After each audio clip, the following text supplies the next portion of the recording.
Suspense.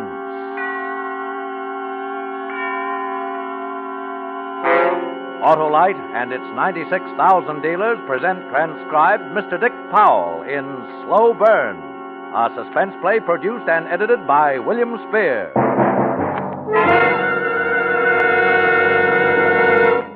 Fill her up, sir? Please do, my personable peddler of petroleum. How about your battery? Why, lad, I've got an Autolite Stay Full battery, the battery that needs water only 3 times a year in normal car use. An Autolite Stay Full battery?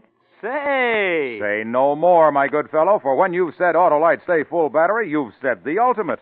This demon deliverer of starting stamina has over 3 times as much liquid reserve above the plates as batteries without Stay Full features. You sound like Harlow Wilcox. I sound like every motorist in modern memory who's been moved to murderous fury by one of the major causes of battery failure, namely a thirsty battery, but who has discovered the delight of the Autolite Stay Full battery. A battery that needs water only 3 times a year in normal car use. Sure, but you still sound like Harlow Wilcox to me. Well, by a curious coincidence, that couldn't happen again in 1,000 years. I am Harlow Wilcox. Well, why didn't you say so? Because right now I'm too busy saying you're always right with Autolite. And now, with Slow Burn, and with the performance of Dick Powell, Autolite hopes once again to keep you in suspense.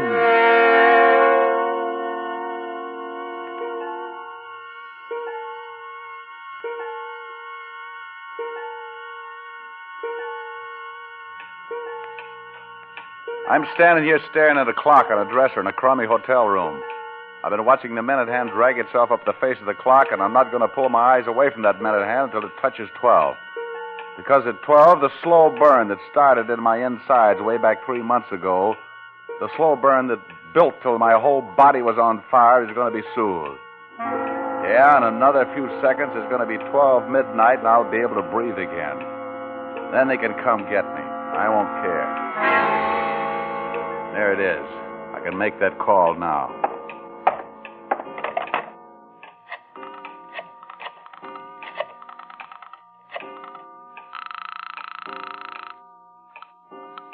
Morning, Harold. Let me speak to Todd Sloan. Sports Department, Todd Sloan speaking. This is Johnny Wilson. Johnny? Don't where? interrupt. This call is a cinch to be traced. I got a lot to say. The cops have a tight circle around this town, and I know I got no exit. But before they get me, I want to clear a few things up. Now listen to me. I did it. I'm not denying it. I'm telling you why I did it, and you're going to print it because you're a right guy. Look, Johnny, Shut up. I don't have much time. It all started the day I fought in Duville, Pennsylvania. Dania, my wife, didn't want me to fight, but to me it was the fastest way to make a buck. I was just beginning then, right after the war. And the coal town was the best I could do. I was fighting Tony Tadro, a good boxer and a puncher. In the second round, we just squared off, and the crowd pulled to its feet, roaring the guy's name. Not mine, not Tony's. Me, it didn't throw, but Tony, it did. He dropped his guard just long enough. Tony was flat on his back, out cold. I let the referee raise my mitt.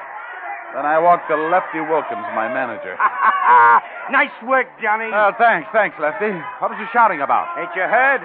The hometown kid who won that Medal of Honor blew into town today. Not only that, he blew into the arena just before you tagged Tony. Well, I'd have glad hand the kid myself then. He made it easy for me. You don't have time.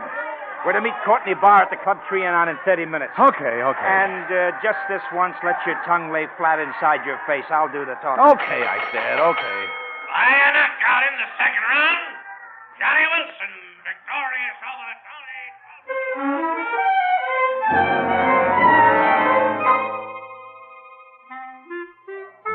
You saw Johnny fight tonight, Mr. Barr. He's good. It takes more than good these days. We know that, Mr. Barr. That's why I ask you in. All we need for him is the right build-up and the connection. Now, look, when I engine a show at a nightclub or a fighter, I want a reasonable chance to get my money back. Lefty, you never brought a fighter up to the top yet. But this time it's different. Johnny Wilson is the next champ. Oh, don't beg him, Lefty. If he's too blind to recognize a good thing when it's shoved in front of him, let him get a seeing eye dog. Oh, I'd take a chance on Johnny if he had an exploitation angle. The way it is now, there's too many good boys bouncing around. Don't need the build-up or have to go into him. No. I'm returning to New York tonight. Goodbye, gentlemen. Yeah, he's got nothing. Nothing but money. Someday I'm going to walk into a bank and look at the stuff. You know they keep the trap behind little cages?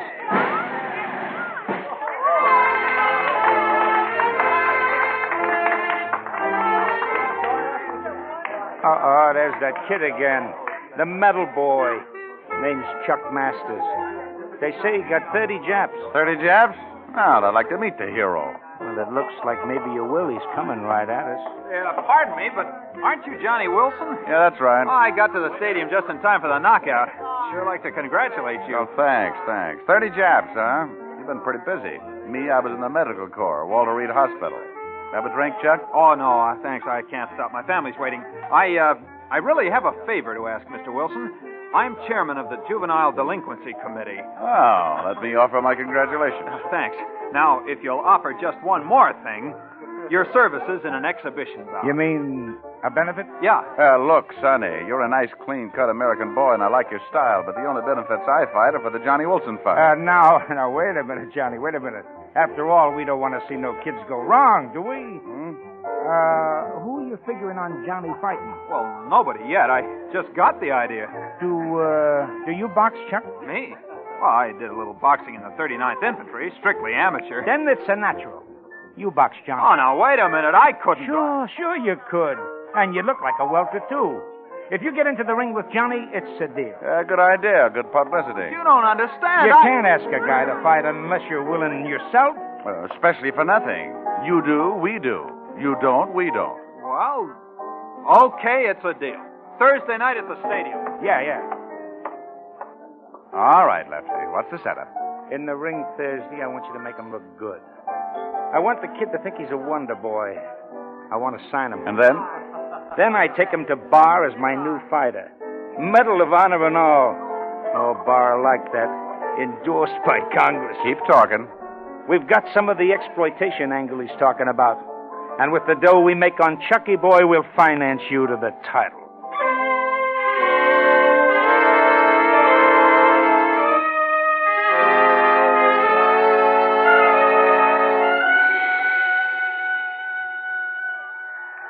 Get a load of the crowd. Any more people come in, we'll have to ration the oxygen. That's what Bar means by exploitation. That Medal of Honor drags him in. There it is. Now remember, Johnny, don't win. You don't have to lose, but don't win.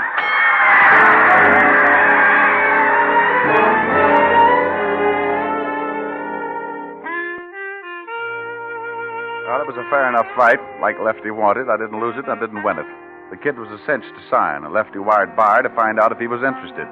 He was, and now we were in New York in the Copa Club signing the contracts. There's one thing, Lefty. Now that Chuck is signed, where does Johnny here fit in? Oh, Johnny's going to stop boxing for a while. He's going to groom Chuck.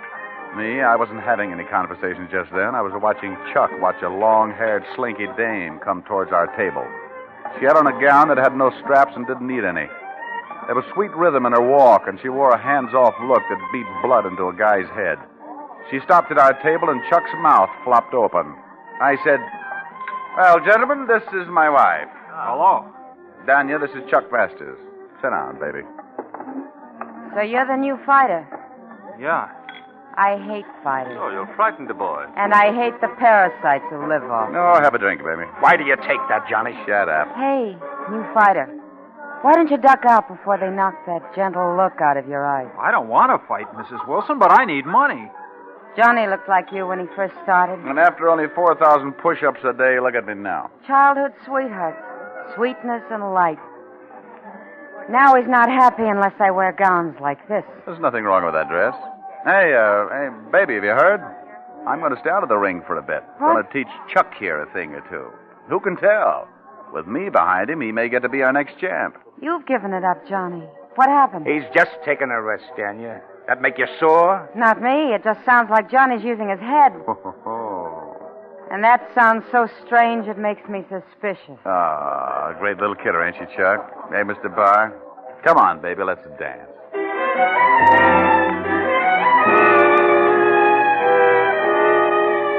Now the publicity build-up started. Chuck was a hero. The story of the signing hit the papers coast to coast, border to border. The Fighting Marine. They traced his medals to every beachhead. I even came in for some publicity as Chuck's best friend, the guy who was sidetracking his own career to train him. And on the day Chuck signed for his first fight, with Whitey Carnes in the Bronx Coliseum it was, who should come in to give him his medical but my old CO from the Med Corps, Doc Peterson.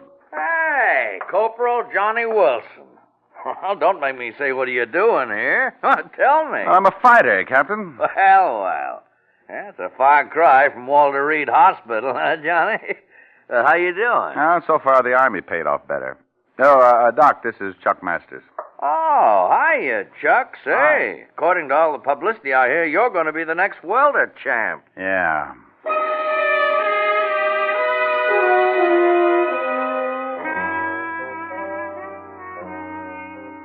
With Barr's money, we opened a training camp in the Berkshires. I taught Chuck to box, and he learned fast. His left wasn't too good, but his right was okay, and he was shifty. 3 days before his fight with Carnes, Chuck and me were in the ring sparring. Hold it, Johnny. There's Danya. Hello, Danya. Hiya, chum. Well, baby, I didn't expect All right. What are we waiting for? Oh, it's you, huh? Hello, Lefty. Training camps is no places for dames. You know that. Yeah, that's right. You never watched me train before. What's the magnet? I got the day off, and I wanted to watch the process whereby they turn a guy like him into a guy like you. I looked at her lips while she was talking, and the thought that she might be hoping for somebody else's lips on hers, Chuck's maybe, tore at my inside. The gong sounded, and I went for him. Take it easy. Take it easy. Cut it out. Cut it out, Johnny. Cut it out. What's the matter with you? You nuts? Why are you slugging like that? Well, I figured Chuck is about ready for anything. Come on, Chucky boy, put him up. Let's see if you can take it.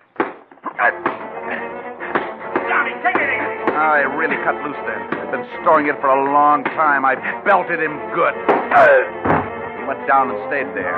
Now you... When they carried him out, he opened his eyes, but he didn't look at me. He looked at Danya. And she looked back at him with tears in her eyes.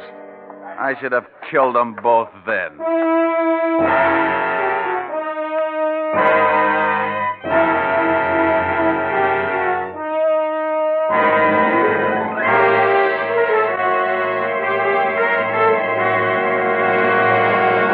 Autolite is bringing you Dick Powell in Slow Burn, tonight's production in radio's outstanding theater of thrills, Suspense.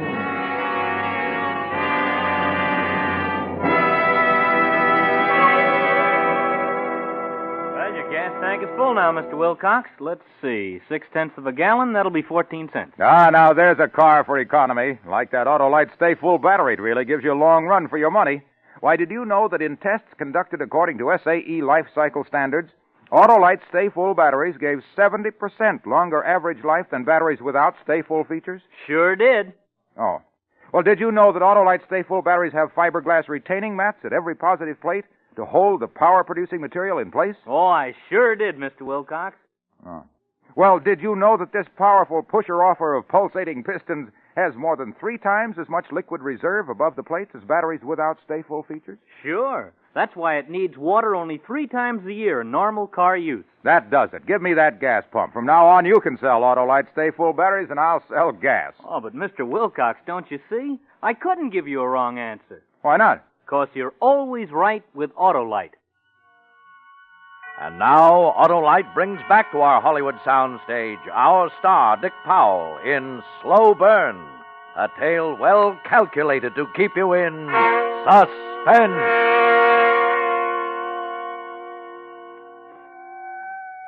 Still on the phone, Todd? Yeah. Well, hold it a second. I want to gander out the window.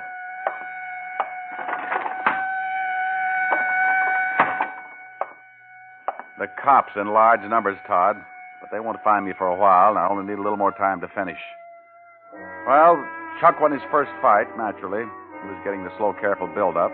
He won a second fight over in Jersey. So then Lefty began to book him. He said Courtney Barr wanted Chuck to go out and make a tour, get a list of knockouts so he'd have a record. So I sat on my mitts. The day Chuck got back from his tour, he called, and Daniel invited him to dinner. How was the tour, Chuck? Oh, fine. I had a couple of fights that were terrific. In Denver, I fought Willie Myers. What a boxer. But I found his weakness. See, when he was getting set to throw his right, he always flipped his elbow just a bit. From then on, he was my meat. You're beginning to enjoy fighting, Chuck. Oh, why shouldn't he enjoy it? There's money in it. Sure. 50% of the purse and a bonus. Don't forget the bonus. Scrambled brains, cauliflower ears, and a nose smattered all over your face. A good fighter keeps his nose straight. Johnny was just like Chuck when he first started. Fighting kills a man's better instincts. I'll get the dessert. Yeah, I'll help you.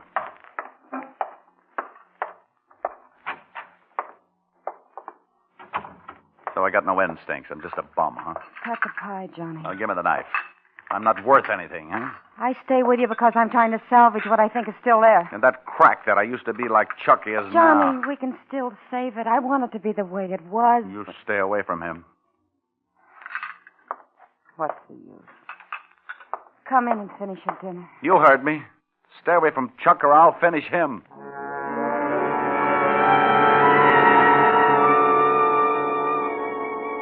Every sports writer was wondering who was going to fight Mike Gruen. Nobody got a crack at the champ unless he fought Gruen first. I knew who it was going to be. Me. And with the money left he got out of Chuck's fights, that was the deal we'd made. But, well, I was getting itchy about it. All this time, I wasn't getting any particular build-up. We were on the lake cruising around relaxing after 2 weeks of hard training.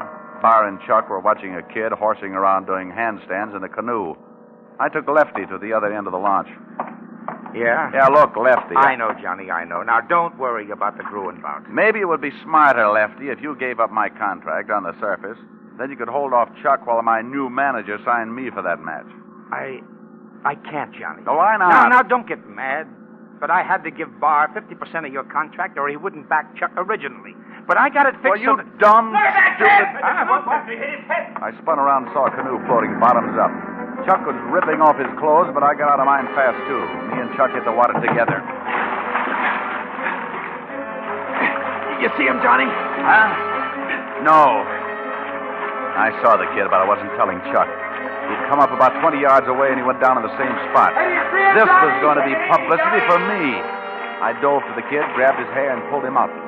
When the boat came up alongside, Lefty hauled him in. That's it, come on. When they pulled me into the boat, I saw Lefty point to the landing. Oh, look at that carload of reporters that just drove up. Chuck, you and Johnny get all of those wet clothes. I'll take care of the reporters. Reporters? Well, send them along, boys. Photographers, bring them on.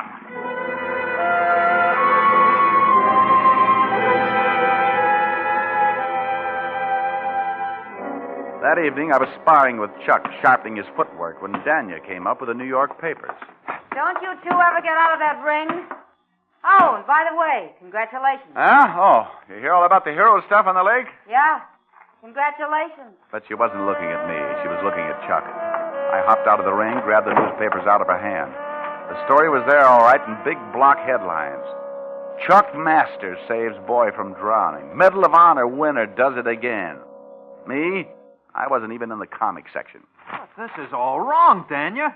Johnny saved that kid. Yeah, Johnny saved that kid. Now Johnny's going to save himself. Where's that Lefty Wilkins? Oh, that's a dirty trick, Johnny. Chuck, you're trying to tell me you knew nothing of this. Your picture and life history on the front page. I swear. Now your eyes open, Johnny. Look what they've done to Chuck. How they made him lie just for the sake of publicity. I didn't lie. And what publicity? Your fight with Mike Gruen on the sports page. The whole double cross opened up like a filthy sunflower. I was the patsy, the fall guy, the jerk, the dummy.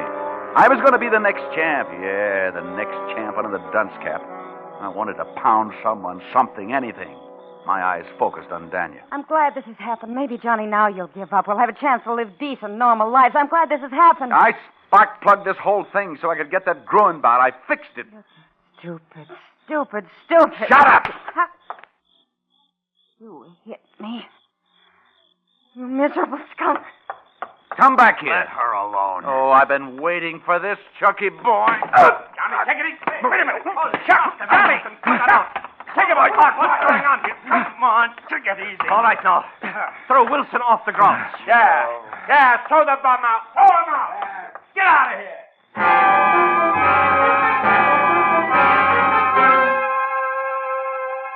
They threw me out all right, and while they were doing it, I was thinking I was going to kill Lefty Wilkins. That was definite. And I remembered that all Daniel worried about was Chuck. Chuck's character. Chuck's gentle look. Yeah, I was going to kill Lefty. And for Chucky Boy, I was going to think up something special. Very special.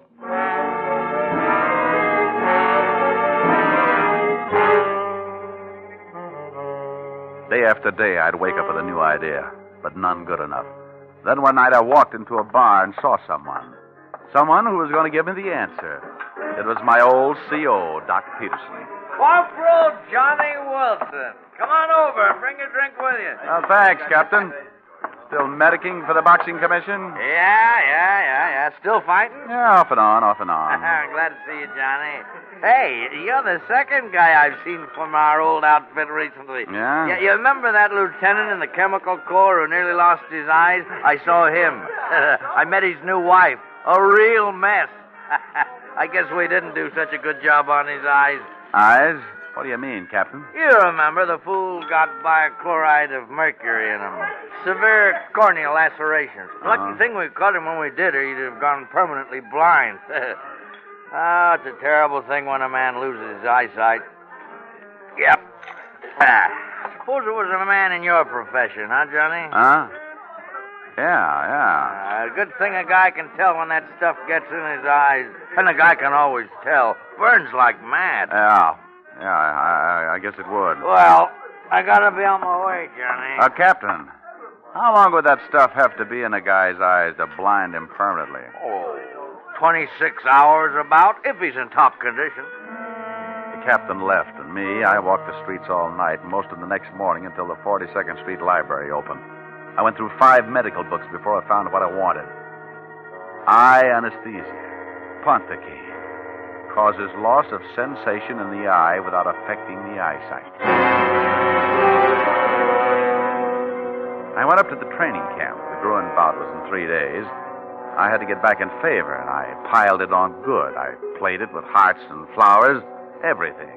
Poor Johnny Boy. I'm sincerely sorry. That's the way it is, Chuck. I'm sorry for the hassle I caused. I'd sure like to be with you for the night of the fight. Well, okay, Johnny. It'd be funny fighting a local match without you in my corner. Sounds fishy to me. You ain't the kind to forgive. Well, it ain't fishy, Lefty. Since Daniel left, things have been lousy with me. I'm out of dough. I gotta eat. I need the job. He gets the job, Lefty. He rates it. He taught me everything I know. I want him in my corner.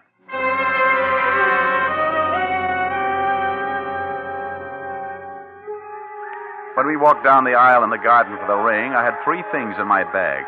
A long, sharp knife for Lefty Wilkins and the Ponticane and bichloride of mercury for Chucky Boy.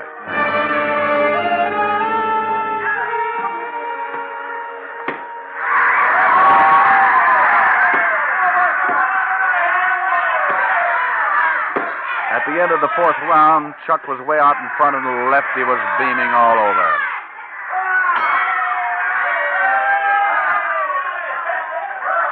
Well, nice going, Chuck. He's a cinch. Then I reached for the Vaseline that every fighter has smeared over his eyebrows to keep his eyes from getting cut. I had the Vaseline loaded with Ponticane. I smeared it all around those eyes of his. Now all I had to do was wait until the Ponticane took effect.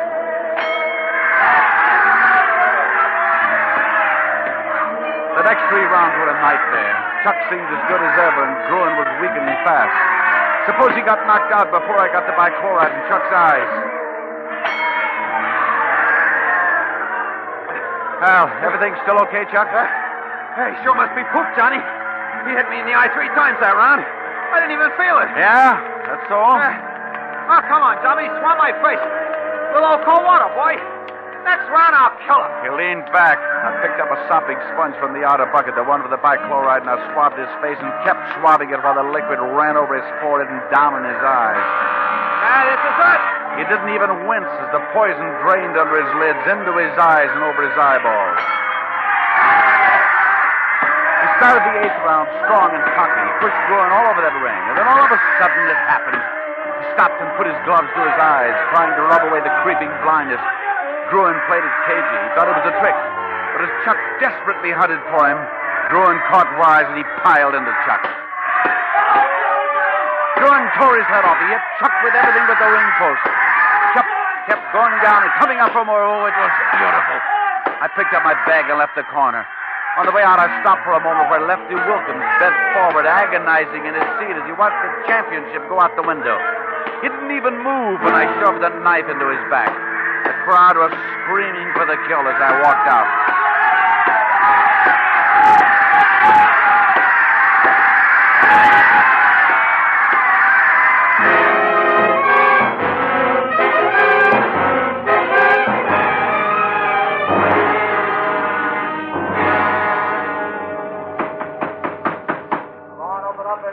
Still there, Todd? Yeah. The law's going to be in a second. The reason I couldn't call you in time for your Bulldog auditions, I had to be sure the 26 hours was up. Otherwise, you could have warned Chuck and his eyesight could have been saved. I want him to stay blind. All right, grab him. Take it easy. Take it easy. You can have me. I got what I wanted. You admit you killed Lefty Wilkins. Sure, and it was a pleasure. And Chuck the champ, how does he like it? Got any jobs for fighters who can't see? Why don't you ask him? What? Hello, Johnny. Chuck. Well, what do you... Yes, Johnny, he can see. He's not blind. But you can't see. I don't believe it. You can't. Your old CO was at the ringside, Johnny. Doc Peterson. He knew what it was the minute it happened. He fixed up my eyes. You can't see. You can't see. You can't see. You're the one who's blind, Johnny.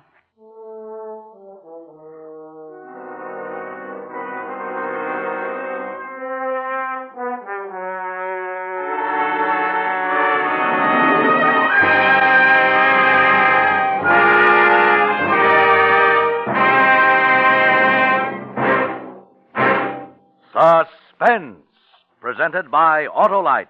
Tonight's star, Dick Powell.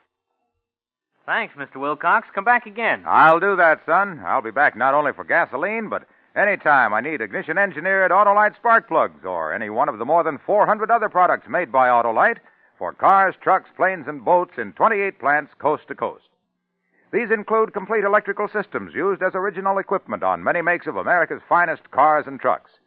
Spark plugs, batteries, generators, coils, distributors, starting motors, bullseye seal beam headlights.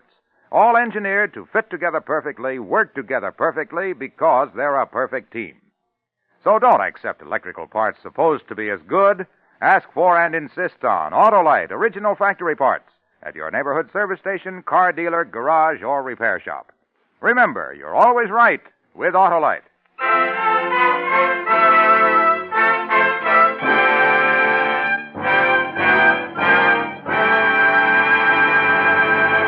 Next Thursday for Suspense, Loretta Young will be our star. The play is called Lady Killer, and it is, as we say, A tale well calculated to keep you in suspense.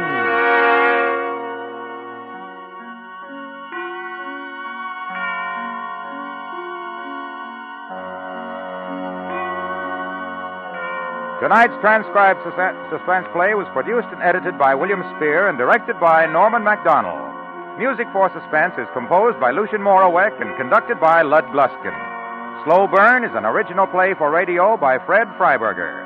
Dick Powell may currently be seen in the motion picture version of the best-selling novel, Mrs. Mike, and may be heard each week in his own radio show, Richard Diamond, Private Detective. In the coming weeks, you will hear such stars as James Mason, Ronald Reagan, and Ginger Rogers. And don't forget, next Thursday, same time, Autolite will present Suspense, starring Loretta Young.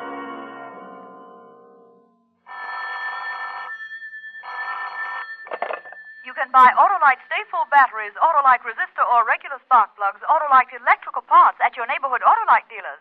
Switch to Autolite. Good night. Would you intentionally weaken your country? No. So don't do it unintentionally.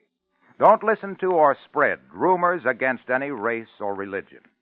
Speak up against prejudice, for unity and understanding. Strengthen America at home and abroad. Accept or reject people on their individual worth. Let's make Brotherhood Week last throughout the year. This is CBS, the Columbia Broadcasting System.